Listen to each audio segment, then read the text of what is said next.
ខ្ញុំថាចេញបានប៉ុណ្ណឹងអត់គ្រាន់ទេអញ្ចឹងខ្ញុំឃើញរូបបងនៅខាងលើសួស្ដីអ្នកនរគ្នាហើយនេះមានអារម្មណ៍ថាអត់ផុតតែម្ដងសម្រាប់ TikTok មានកម្មវិធីមួយដែលអ្នកលេង Facebook កំពុងតែផុសដែលឃើញរូបជ្រុងដូចរូបអញ្ចេះណារូបអញ្ចឹងអូច្រើនណាស់ story ក៏ story ផុសក៏ផុសតែមិនអីទេធ្វើមិនវាគេ trend ណាខ្ញុំទៅចេញពីសេការអញ្ចឹងបើក Facebook មកពេញ Facebook អត់ផុតទេមើលខ្ញុំឆែកឲ្យមើលអូសាប់គៀងនេះដល់កោះតែម្ដងអូខាងលើនេះអីខ្លះនេះអូបាទខ្ញុំមិនទាន់អូសទៅទៀតទេព្រោះតាំងពេលមិញបានឃើញ surprise ខ្លាំងហ្មងអញ្ចឹងរូបហ្នឹងបើអ្នកនរគ្នាចង់ផុសដែរយើងអាចប្រើនៅក្នុងកម្មវិធី AI យើងគិតថារូបណាដែលយើងចង់ផុសរៀងឡូយរៀងសង្ហាយផុសទៅអញ្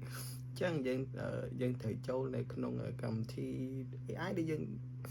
ប្រើយើងមាន Gemini គេហៅ Gemini មិនដែលឈ្មោះវា Gemini ហើយយើងចូលនៅក្នុងកម្មវិធីមួយទៀតChatGPT ខ្ញុំធ្លាប់តែប្រើក្នុង ChatGPT ច្រើនជាងគេអញ្ចឹងខ្ញុំមិនឆែកមើលដែររូបហ្នឹងរូបអីគេទៅចេញវិធីការអីចឹងណាឃើញមកស្ទូដែរប៉ុន្តែខ្ញុំយកនេះអ្នកស្គាល់គ្នាបងគាត់ផុសទៅមិញបងថាគាត់ផុសមិញខ្ញុំមិនសួរ AI ថារូបហ្នឹងរូបអីគេ AI ប្រាប់ថាអូរូបប្រភេទនេះគេហៅថា sticker pack ឬក៏ emoji sticker sticker ហ្នឹងវាមកពី WhatsApp ឬ Telegram sticker អញ្ចឹងយើងអាចកាត់ background ចេញមកហើយដាក់ post មុខមាត់ផ្សេងញញឹមខឹងយំអញ្ចឹងក៏ខ្ញុំបានសាក់លបងខ្ញុំយករូបបងនៃស្គាល់គ្នាបាទងៀត set out ទៅងៀតហើយខ្ញុំបានសួរវាមកភ្លុះជាខ្មែរវិញនិយាយខ្មែរទៅសួរហើយវាបានប្រាប់ដែរកម្មវិធីដែលយើងអាចប្រើបានដូចជា ChatGPT ហើយដូចជា Canva ហើយក៏ដូចជាយើងប្រើនៅក្នុង CapCut AI ច្រើនណាស់ promote អីបាទហើយខ្ញុំយករូបរបស់គាត់ហ្នឹងខ្ញុំទៅផុសអញ្ចឹងបន្ទាប់មកខ្ញុំដាក់ប៉ានេះដាក់សុំតែ capture កន្លែងចំណងជើង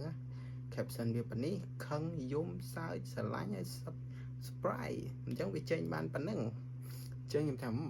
ចេញបានប៉ុណ្ណឹងអត់គ្រាន់ទេអញ្ចឹងខ្ញុំឃើញរូបបងនៅខាងលើខ្ញុំថាថែបទៀតអញ្ចឹងក៏ខ្ញុំដាក់ថាខ្ញុំចង់បានរូប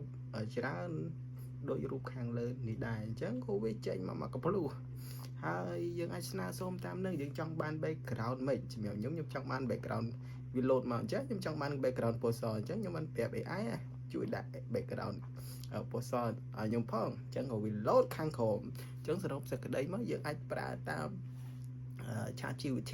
ពីច្រើនខ្ញុំប្រើរបស់ GPT chat ចំភ្លេចឈ្មោះ ChatGPT បាទហើយយើងប្រើនៅក្នុង CapCut ផងដែរបាទអញ្ចឹងយើងគាត់ស្នើសុំពី AI នឹង generate រូបទាំងប្រមាណដែលយើងចង់លយ cute តាមនឹងទៅវីដេអូនេះ13នាទីបាត់ទៅហើយ